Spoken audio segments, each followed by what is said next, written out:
राधे राधे जी। कार्तिक महत्तम 10वां अध्याय। मायावती नारायण के चरणों में शीश नवाए। 10वां अध्याय। कार्तिक लिखूं नारायण सत्य राय। पृथ्वी राजा पृथु ने कहा कि हे देवर्षि, आपको नमस्कार है। कृपा कर आप यह कहिएगा कि जिस समय भगवान शंकर ने अपने माथे का वह तेज शीर सागर में डाल दिया तो उस समय क्या हुआ। नारद जी ने कहा कि हे राजन, जब भगवान शंकर ने अपना वह तेज शीर सागर में डाल दिया तो उस समय वह शीघ्र ही बालक होकर गंगा सागर के संगम पर बैठकर संसार को भय देने वाला रुदन करने लगा।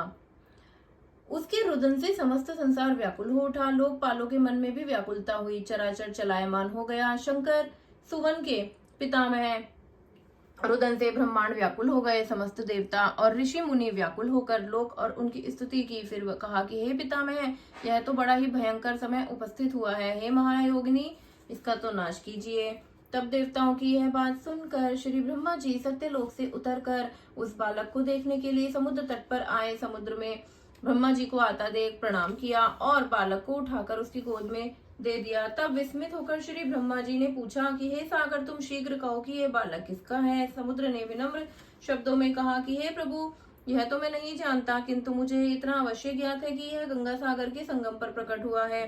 अतएव हे जगत गुरु, आप इस बालक का जात कर्म आदि संस्कार तो कीजिए, इसका जातक फल बताइए। नारद जी कहते हैं कि इधर तो सागर ब्रह्मा जी के गले में हाथ डालकर बार बार उनका आकर्षण कर रहा था। फिर तो उसने ब्रह्मा जी का गला इतनी जोर से पकड़ा कि उससे पीड़ित तो ब्रह्मा जी के नेत्रों में आंसू टपकने लगे। किसी प्रकार से ब्रह्मा जी ने अपने दोनों हाथों का जोर लगाकर अपना गला तो छुड़ाया और सागर से कहा कि हे सागर, सुनो, मैं तुम्हारे पुत्र का जातक फल कहता हूँ। मेरे नेत्रों से जो यह जल निकला है, इस कारण इसका नाम जलंधर होगा।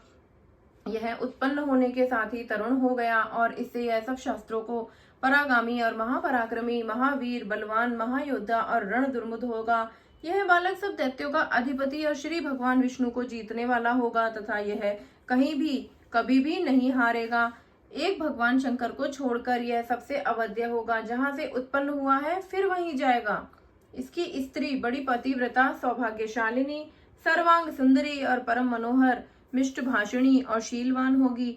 नारद जी कहते हैं कि हे राजन, सागर में ऐसा कहकर ब्रह्मा जी ने शुक्राचार्य को बुलाकर उनके हाथों से बालक का राज्याभिषेक कराया और स्वयं अंतर ध्यान हो गए। फिर तो बालक को देखकर सागर बड़ा ही प्रसन्न हुआ और घर आ गया। कितने ही उपाय से उसका पालन और उसको पुष्ट किया। फिर कालनेमी नामक असुर को बुलाकर उसका वृंदा नाम की कन्या से सविधि विवाह करवा दिया। उस विवाह में बड़ा उत्सव हुआ। श्री शुक्राचार्य के प्रभाव से स्त्री सहित जलंधर दैत्यों पर राज्य करने लगा। राधे कृष्ण।